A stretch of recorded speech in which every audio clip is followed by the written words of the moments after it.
White House insiders are now admitting the Epstein story is not going to die, that it will continue on forever, and we're just not going to talk about it. That's such a brilliant strategy. Honestly, if that had been their strategy from day one, this may have blown over by now.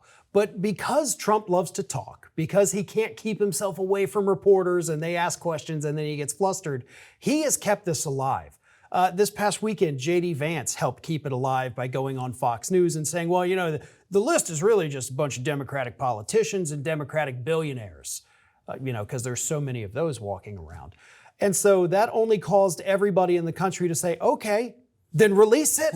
So Vance goes out there, makes things worse. Trump makes things worse every time he opens his mouth. And these people working inside the White House are just throwing up their hands like, what the hell? Like, we don't know what to do. We don't have any answers. We can't control these lunatics. We're just stuck here in this hellscape because they won't stop talking.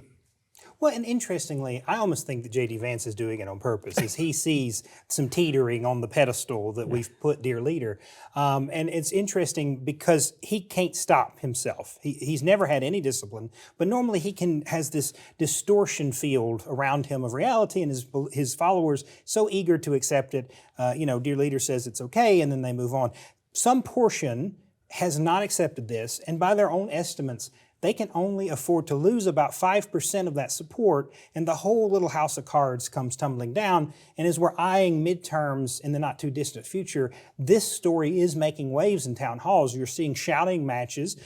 People who have believed this, who have been told there's a conspiracy and told there's a cover-up and we're going to go and we're going to fight it, are now being lied to by the people who said that we were going to do all this.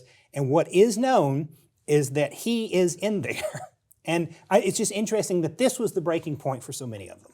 Yeah, and I think the 5% number is really interesting because in the early days of this, before they even had the estimates, I had talked about the fact that, look, even if you had half of MAGA pissed off right now, by the time we get to where these people can vote or not vote, you're not going to have that many by any stretch. They might still be mad at it, but they'll forgive it and move on. But I said, you're looking at maybe between 1 and 5%.